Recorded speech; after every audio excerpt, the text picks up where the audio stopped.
biotik, dan abiotik. Sebelum komponen biotik dan abiotik Ibu jelaskan, Ibu ingin menjelaskan tentang ekosistem terlebih dahulu, di mana ekosistem adalah hubungan timbal balik antara makhluk hidup dan benda tak hidup di lingkungan sekitarnya. Sedangkan komponen biotik adalah semua makhluk hidup yang ada di dalam ekosistem seperti manusia, hewan, dan tumbuhan.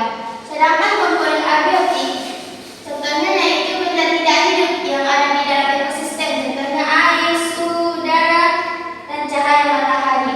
Sebelum itu, contoh komponen biotik yaitu tumbuhan memberi makanan sendiri melalui fotosintesis, yaitu mulai dari biji sampai dewasa. Dan juga di sini ada hewan dan manusia, di mana hewan dan manusia ini mendapatkan makanan dari makhluk hidup lainnya. Dan juga di sini ada pengurai, yaitu jamur dan bakteri.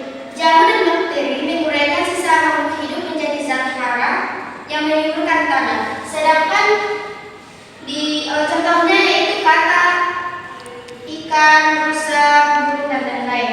Sedangkan komponen abiotik yaitu di sini contohnya air diperlukan untuk semua makhluk hidup untuk minum, mandi, dan juga di sini tanah yaitu tempat untuk tumbuh dan menimbulkan tumbuhan.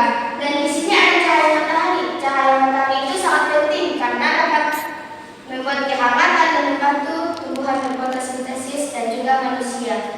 Dan juga yang terakhir di sini ada suhu, udara, dan batu. Itu sangat penting dalam ekosistem. Ibu ingin menyampaikan tujuan pembelajaran kita pada hari ini, yaitu untuk kalian bisa lebih mengenali, menganalisis, memahami tentang apa sih itu komponen biotik dan abiotik. Baiklah, Ibu akan menyuruh satu orang atau dua orang ke depan untuk menyebutkan ini komponen biotik atau abiotik. Untuk anak saya Maimuna, mana ke depan?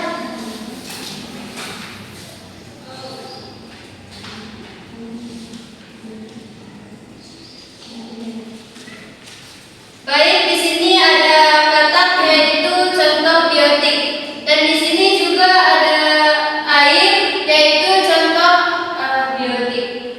Kenapa bisa ini contoh biotik dan abiotik? Karena hidup dan tak hidup. Oke, berikan dulu tepuk tangan. Baiklah, berhubung teman-teman saya tadi sudah maju ke depan, Ibu ingin menanyakan lagi apa yang kalian tahu tentang benda yang tak hidup selain yang udara, air, atau contohnya tanah. Bagus, tepuk tangan. Kalau benda yang hidup, air. Bagus, tepuk tangan. Oke, jadi kesimpulannya pada hari ini yaitu komponen biotik dan abiotik sangat perlu dalam ekosistem karena dapat mempengaruhi lingkungan kita. Menjadi lingkungan kita akan bersih, aman, dan nyaman, sehingga ekosistem itu dapat berjalan dengan lancar. Berhubung materi pada hari ini sudah selesai, Ibu mohon pamit. Bila ada kata-kata yang salah mohon dimaafkan. Dan kita awali dengan doa, dan sekarang kita akhiri dengan hamdalah.